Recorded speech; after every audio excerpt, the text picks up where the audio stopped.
Hello दोस्तों। तो आज हम बात करने वाले हैं वेक्टर्स के बारे में। वेक्टर सिंपल चीज़, वेक्टर आपने बहुत जगह पे सुना होगा। वेक्टर का हम नॉर्मल लाइफ में मीनिंग देखें तो एक तरह का ट्रांसपोर्टर होता है जो हमारा जीन ऑफ इंटरेस्ट एक जगह से दूसरी जगह पे ट्रांसपोर्ट इजीली कर देता है। अभी सबसे अच्छा वेक्टर किसको बोलेंगे? जिसके पास अच्छा इंजन हो, जिसके पास सब कुछ चीज़ हो। और वो चीज़ क्या क्या है वो भी हम इस वीडियो में देखेंगे, और आगे भी दूसरी चीज़ें भी हम इस वीडियो में देखेंगे कि कौन कौन से वेक्टर्स है, उसकी साइज़ क्या है, उसकी लिमिटेशन क्या है, उसके एडवांटेजेस क्या है। तो इसमें आप बने रहिएगा। ये हमारा पहला वीडियो है, इसमें बात करेंगे हम प्लाज्मिड, और उसमें भी बात करेंगे कॉल प्लाज्मिड के बारे में। चलिए स्टार्ट करते हैं। तो नॉर्मली बात करेंगे कि वेक्टर कैसा होना चाहिए। तो वो होना चाहिए ऑटोनोमसली रेप्लिकेटिंग, यानी कि उसका रेप्लिकेशन, उसका डबलिंग किसी भी तरह से न्यूक्लियर जीनोम से रिलेटेड नहीं होना चाहिए। वो अपने आप से आत्मनिर्भर, स्वनिर्भर बन के ही खुद ही रेप्लिकेट करना चाहिए। हमारा डीएनए फ्रेगमेंट लेना चाहिए, उसको ज़्यादा से ज़्यादा देना चाहिए, रिटर्न में हमें अच्छे से रहना चाहिए। ये सारी आप जानते ही है। उसके उपयोग कौन कौन से ये जानते हैं कि हम कोई भी वेक्टर सिलेक्ट कैसे करते हैं। Based on the size they can be insert. मतलब ये है कि मान लीजिए ट्रांसपोर्टर, अगर आपको कोई लेटर भिजवाना हो तो आप किसका उपयोग करेंगे? आप उपयोग करेंगे बाइक का, ना कि कोई बड़े ट्रक का। अगर आपको कोई बेड भिजवाना हो तो आप यूज़ करेंगे ट्रक का। यानी कि जितनी चीज़ या फिर जितनी बड़ी चीज़ आपको एक जगह से दूसरी जगह पहुंचानी है, आप उसी तरह का ट्रांसपोर्टर यूज़ करेंगे। वैसे ही अगर आपको छोटा जीन डालना हो 15 KB का या फिर 20 KB का, तो आप प्लाज्मिड यूज़ करेंगे। नॉर्मल प्लाज्मिड, कॉल प्लाज्मिड होता है, पीबीआर होता है। लेकिन अगर आपको 300 KB का, 200 KB का अगर आपको जीन इंसर्ट करना है तो प्लाज्मिड नहीं कर पाएगा, बाइक नहीं कर पाएगा बड़े बेड को। उसके लिए हमें चाहिए बड़ा सा ट्रक। यानी इसमें यह ट्रक है याक बाग जैसे प्लाज्मिड, यानी कि yeast artificial chromosome, bacteria artificial chromosome, MAC भी आता है, मैमलिन आर्टिफिशियल क्रोमोसोम। इन सभी को हम देखेंगे। तो सभी के लिए अलग अलग चीज़ है, वो भी हम देखते जाएंगे। अभी हम जिसमें डालेंगे कि हमारा वेक्टर का एक ही रोल है कि एक जगह से दूसरी जगह डालेगा, और उसमें हमारा कुछ स्वार्थ रहेगा, यानी कि कुछ जीन बनाना, इंसर्ट करवाना, कुछ प्रोटीन प्रोड्यूस करवाना। तो उसी तरह से जिसमें हम डालेंगे वो बैक्टीरिया कैसा होना चाहिए? तो वो इजीली शॉर्ट टाइम में क्या होना चाहिए? पहली बात है शॉर्ट टाइम में डबल होना चाहिए। कोई भी मीडियम में वो ग्रो हो जाना चाहिए। उसका जेनेटिक मेकअप वेल अंडरस्टूड होना चाहिए। ई कोलाई को हम नॉर्मली बेस्ट तरीके से लेते हैं क्योंकि उस ये सारी जो चीज़ें हैं क्राइटेरिया, उसमें वो सही से बैठता है। और उसमें प्लाज्मिड होना चाहिए या फिर प्लाज्मिड को रखना चाहिए नॉर्मली। तो जैसे हमने बोला कि अलग अलग तरह के ट्रांसपोर्टर होते हैं, तो अलग अलग तरह के वेक्टर देखे तो ये सारे तरीके के वेक्टर है। और ये देखिए उनकी कैपेसिटी कि वो कितने कितने बड़े केबी के जो जीन है वो ट्रांसफर कर सकते हैं, वो फॉरेन डीएनए को इंसर्ट करवा सकते हैं। तो सबसे बड़ा यहाँ पे दिख रहा है याक, जिस्ट आर्टिफिशियल क्रोमोसोम, जो 1000 से लेके 2000 तक जो जीन है वो इंसर्ट करके दूसरी जगह पे फैला सकता है। वो भी हम आगे देखेंगे। तो अभी होल्ली एंड सोल्ली इस वीडियो में बात करेंगे हम प्लाज्मिड की। तो उसकी कैरिंग कैपेसिटी कितनी है? 10 से 20 KB तक। स्मॉल है। खुद कितना बड़ा है? 1500 KB से लेके 300 KB, 1572 से लेके 300 KB तक का वो हो सकता है। छोटे प्लाज्मिड, बड़े प्लाज्मिड, लेकिन capacity in between this two ही चलती रहती है। वो mostly CCC close covalent circular form में हमको देखने को मिलता है, यानी कि ऐसा डबल स्टैंडर्ड हमको देखने को मिलता है। तो हम जानते हैं कि हर चीज़ में एक आइडियल चीज़ होनी चाहिए। तो एक प्लाज्मिड में क्या क्या चीज़ें होनी चाहिए? उसमें मेनली 3 चीज़ होनी चाहिए। ओरिसी, ओरिसी का मतलब है ओरिजिन ऑफ रेप्लिकेशन, कि वहाँ से रेप्लिकेशन स्टार्ट होना चाहिए। ऐसी कोई साइट के जहाँ से हम उसको डबल करवा सके, क्योंकि उसका रेप्लिकेशन तो बहुत ही ज़्यादा इंपॉर्टेंट है। दूसरी है क्लोनिंग और रेस्ट्रिक्शन साइट। ऐसी जगह, मान लीजिए एक प्लाज्मिड है, यहाँ पे एक ऐसी जगह चाहिए जिसमें प्लाज्मिड में उसका कोई रोल नहीं है, यानी कि जंग डीएनए पड़ा है, उससे प्लाज्मिड को कोई फायदा हो नहीं रहा। और यहाँ पे हम क्या कर सकते हैं? इसको निकाल के हमारा जीन ऑफ इंटरेस्ट डाल सकते हैं। तो उसी को क्या बोलेंगे हम? क्लोनिंग और रेस्ट्रिक्शन साइट। फिर हमको क्या चाहिए? हमको चाहिए एंटीबायोटिक रेजिस्टेंट मार्कर या फिर सिलेक्टेबल मार्कर। ये हम क्यों कब यूज़ करेंगे? कि जब हमारा एक रिकॉम्बिनेंट प्लाज्मिड, यानी कि ऐसा प्लाज्मिड जिसमें हमारा जीन ऑलरेडी इंसर्ट है, वो हमने बना लिया है, और वो प्लाज्मिड हम ट्रांसफ़र कर रहे हैं किसी उसके होस्ट या फिर बैक्टीरिया में। अभी जब सिलेक्ट करना हो, ऐसा तो नहीं है कि जितने बैक्टीरिया में हम डालना चाहेंगे, कि मान लीजिए 1000 बैक्टीरिया में हमने ट्राई किया कि प्लाज्मिड जाए, लेकिन बिल्कुल ज़रूरी नहीं है कि 1000 के 1000 बैक्टीरिया ये प्लाज्मिड टेकअप कर ले। उसकी फ्रीक्वेंसी 1 से 2% ही है, यानी कि 10 से 20 बैक्टीरिया ही प्लाज्मिड ले पाएंगे। तो हमको पता कैसे चलेगा कि कौन सा बैक्टीरिया में हमारा प्लाज्मिड गया है? तो उसके लिए चाहिए एंटीबायोटिक रेजिस्टेंस या फिर सिलेक्टेबल मार्कर, जिससे हम सिलेक्ट कर पाएँ कि इस बैक्टीरिया में ये हमारा प्लाज्मिड गया है और इस बैक्टीरिया में नहीं गया है। सिंपल।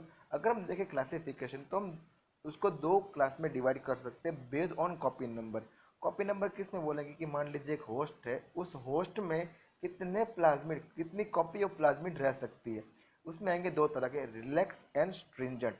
रिलैक्स यानी कि एक सेल के अंदर, यानी कि एक बैक्टीरिया या फिर एक होस्ट सेल के अंदर जो प्लाज्मिड है उसकी 10 से लेकर 200 तक कॉपी रह सकती है। और बात आती है स्ट्रिंजेंट, ये बहुत थोड़ा शाई नेचर का है, अलोन है, ये सिर्फ 1 से 2 कॉपी ही अपने अंदर रखता है, ज़्यादा होने नहीं देता है, किसी के साथ घर का बंटवारा नहीं करता है। अभी देखेंगे कि नॉमेनक्लेचर प्लाज्मिड का नेमिंग कैसे होता है। हमने एग्जांपल लिया है PBr322 का। स्मॉल पी का मतलब होता है प्लाज्मिड। यहाँ पे जो दो वर्ड है बी आर यहाँ पे मतलब होता है बॉलीवर एंड रॉड्रिगस, जो कि नाम है उसके साइंटिस्ट के, लेकिन यहाँ पे हम साइंटिस्ट के नाम रख सकते हैं, किसी और चीज़ के नाम भी रख सकते हैं, जहाँ से ऑर्गेनिज्म में से ये मिला है उसका नाम भी रख सकते हैं। डिपेंड ऑन डिस्कवर, कि जो इसको डिस्कवर करता है उसको खुद का नाम रखना है, या फिर जिस ऑर्गेनिज्म में से डिस्कवर किया है उसका नाम रखना है। और यहाँ पे जो नंबर दिया गया है उसको सीरीज नंबर या फिर स्टॉक नंबर भी हम बोल सकते हैं कि उसमें जो हुआ है। अभी बात करेंगे हम कॉल प्लाज्मिड। कॉल का मतलब है कोलिसिन प्रोड्यूसिंग प्लाज्मिड। कोलिसिन एक तरह की एंटीबायोटिक है जो दूसरे बैक्टीरिया को मार देती है। अभी उसका फायदा क्या होगा मैं अभी आपको बताऊंगा। ये प्लाज्मिड किस में पाया जाता है? ई कोलाई में पाया जाता है जी। किस तरह का है? रिलैक्स टाइप का है। रिलैक्स टाइप यानी कि एक सेल के अंदर ये 10 से लेकर 200 तक की कॉपी रख सकता है। उसका अगर जेनेटिक मैप देखें तो वो कितना है, 6.5 के बी जितना वो बड़ा है।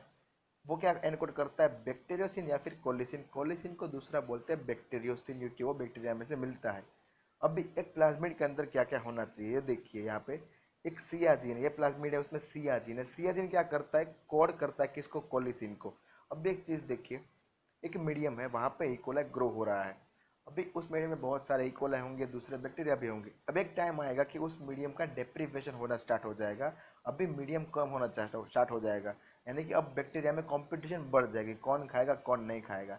तो कईयों के पास सुपर पावर होती है, ये एक तरह का सुपर पावर मॉलिक्यूल है। प्लाज्मिड को वैसे भी एक एडवांटेजियस पॉइंट ही मानते हैं, तो ये बैक्टीरिया के लिए एडवांटेजेस है। क्यों? क्योंकि ये एक एंटीबायोटिक निकालेगा जो दूसरे बैक्टीरिया को मार देगा, उसकी मेम्ब्रेन तोड़ के उसको मार देगा, जिसकी वजह से कंपटीशन लो हो जाएगा। अभी ऐसा भी हो सकता है कि वो दूसरों को मारने जाए और खुद भी मर जाए, तो खुद को तो बचना पड़ेगा इससे। उसके लिए एक जो और जीन है उसका नाम है IMM। वो क्या करेगा? उस जीन की प्रोडक्ट क्या करेगी? इस कोलेसिन को खुद पे काम नहीं करने देगी, यानी कि जब भी वो खुद पे वार करने आएगा तो वो नहीं कर पाएगा। क्यों? क्योंकि उसके पास ऑलरेडी एक कवर है। तो जिन बैक्टीरिया के पास ये कोलेजन प्लाज्मिड रहेगा वो सर्वाइव कर पाएंगे और बाकी के बैक्टीरिया सभी मर जाएंगे। अब एक और चीज़ देख रहे हैं यहाँ पे रोप और यहाँ पे ओरिसी। ओरिसी का मतलब है कि जहाँ से रेप्लिकेशन स्टार्ट होगा। यहाँ पे आपको दो चीज़ दिख रहे हैं, RNA2 मॉलिक्यूल और RNA1 मॉलिक्यूल। दोनों का रोल अलग अलग है रेप्लिकेशन में, आगे हम देखेंगे। और रेप्लिकेशन को कंट्रोल तो करना पड़ेगा, भले ही रिलैक्स टाइप का प्लाज्मिड हो, लेकिन 200 कॉपी होने के बाद या फिर कुछ कॉपी होने के बाद उसको कंट्रोल तो करना पड़ेगा, वरना रेप्लिकेशन होता जाएगा तो वो ब्लास्ट हो जाएगा, बम की तरह फट जाएगा। तो रेप्लिकेशन का कंट्रोल कैसे होता है? कंट्रोल में मेन अगर रोल देखें तो RNA1 एंड रो प्रोटीन का है। लेकिन पहले देखेंगे कि रेप्लिकेशन कैसे होता है। रेप्लिकेशन होगा तब RNA1 की कॉपी हमको नहीं देखने को मिलेगी। अभी तब क्या ट्रांसक्राइब होगा? RNA2। अभी RNA2 है वो प्लाज्मिड की कोई भी एक स्ट्रैंड, दोनों में से ये दो स्ट्रैंड है, उसमें से एक स्ट्रैंड का कॉम्प्लीमेंट्री है, तो वो क्या होगा? ट्रांसक्राइब हो गया तो वो सीधा किसी भी एक स्ट्रैंड से अटैच हो जाएगा। और इसी की वजह से इस प्लाज्मिड में यूनिडायरेक्शनल रेप्लिकेशन होता है, ना कि बाई डायरेक्शनल, क्योंकि एक ही तरह की कॉम्प्लीमेंट्री दिखाता है। अभी यहाँ पे क्या होगा? RNA और DNA मैच हो गया, यहाँ पे बन गया DNA RNA हाइब्रिड। उसको तोड़ने के लिए एंजाइम आएगा RNase H, वो तोड़ देगा, लेकिन पूरा का पूरा RNA नहीं तोड़ पाएगा। थोड़े बहुत RNA के मॉलिक्यूल वहाँ पे जो अटैच थे वो रह जाएंगे। और उसी की वजह से क्या होगा कि वो बिहेव करेंगे एज ए प्राइमर। और फिर क्या करेगा? प्राइमर तो मिल गया, अभी तो 3' OH मिल गया, तो सीधा का सीधा हमारा हीरो आएगा DNA पॉलीमरेज 1, और क्या करेगा? गैप फिल कर देगा, या फिर इसको क्या कर देगा? पूरा का पूरा रेप्लिकेट कर देगा। अभी बात करते हैं कंट्रोल के। इनफ अमाउंट में अगर प्लाज्मिड बन गए हो तो फिर क्या करें? तो उसको रोका कैसे जाए? उसके लिए आता है RNA1 प्रोटीन या RNA1 ट्रांसक्रिप्ट। ये कब होगा कि थ्रेशोल्ड लेवल हो गया तभी RNA1 का ट्रांसक्रिप्शन होगा। अभी RNA2 जैसे DNA स्ट्रैंड से क्या है, कनेक्टेड है या फिर कॉम्प्लीमेंट्री, वैसे ही RNA1 RNA2 से कॉम्प्लीमेंटेड है, यानी कि जब भी RNA1 ट्रांसक्राइब होगा तो वो सीधा बांड हो जाएगा RNA2 के साथ, ये देखिए। और उन दोनों को टाइट रखने के लिए यहाँ पे आएगा एक रोप प्रोटीन, ये देखिए इसको टाइट कर दिया, तो इसको क्या बोलेंगे हम, किसिंग कॉम्प्लेक्स। और इसी की वजह से RNA2 है वो भी फ्री नहीं है, वो फ्री नहीं है तो वो अभी DNA के साथ अटैच नहीं हो पाएगा और उसका रेप्लिकेशन इनिशिएट नहीं कर पाएगा, और इसी की वजह से रेप्लिकेशन स्टॉप हो जाएगा। और ऐसे ही सेल के जो अंदर प्लाज्मिड का नंबर है वो कंट्रोल हो जाएंगे। तो ये था इसका रेप्लिकेशन कंट्रोल। अब इसका स्क्रीनिंग कैसे करेंगे, कि मान लीजिए हमें थोड़ा सा ही हमारा DNA है वो इंसर्ट भेजना है, तो उसके लिए हम यूज़ करते हैं कॉल प्लाज्मिड। और उसमें हमने हमारा वो डालेंगे कहाँ पे, अगर हम देखें स्ट्रक्चर तो यहाँ पे देखिए जंग DNA, यहाँ पे कोई अच्छा जीन नहीं पड़ा है, तो हमारा जीन ऑफ इंटरेस्ट हम यहाँ पे डाल सकते हैं कि जो चीज़ हमको भेजनी है। अभी डाल दिया, प्लाज्मिड बन गया और उस प्लाज्मिड को हमने डाल दिया 5000 बैक्टीरिया में, लेकिन हमें पता नहीं है कि कौन कौन से बैक्टीरिया में ये प्लाज्मिड गया है। हम क्या करेंगे, सिंपल एक अगार की प्लेट लेंगे, मीडिया बनाएंगे और मीडिया में हम डालेंगे कोलिसिन। ध्यान से समझना, बहुत ही ज़्यादा इंटरेस्टिंग है। कोलिसिन डालेंगे। अभी जो हमारा सैंपल था जिसमें हमने प्लाज्मिड डाला था बैक्टीरिया के साथ, वो हम इसे स्प्रेड कर देंगे। तो जिन बैक्टीरिया के पास प्लाज्मिड आ गया है वो नहीं मरेंगे। क्यों नहीं मरेंगे, क्योंकि उनके पास IMM जीन है जो कोलिसिन की इफेक्ट नहीं होने देगा। लेकिन जिन बैक्टीरिया ने प्लाज्मिड नहीं लिया है उसको तो कोलिसिन की इफेक्ट होगी और वो मर जाएंगे। तो इसी तरह से जिन बैक्टीरिया की 24 या फिर 48 आवर्स के बाद कॉलोनी आ जाए, मतलब उस बैक्टीरिया में हमारा जीन ऑफ इंटरेस्ट आ गया है, उसमें हीरो की एंट्री हो चुकी है। तो ये बात थी पूरी की पूरी। अगर आप CSI नेट के लिए प्रिपरेशन कर रहे हैं तो ये स्लाइड रोकिए और आराम से देखिए, आपको मज़ा आएगा। कांटेक्ट कीजिए मेरा, ये हमारे सोशल मीडिया हैंडलिंग्स हैं, हमको फॉलो कीजिए, वहाँ पे भी मैं बहुत सारी चीज़ें शेयर करता हूँ। Thank you.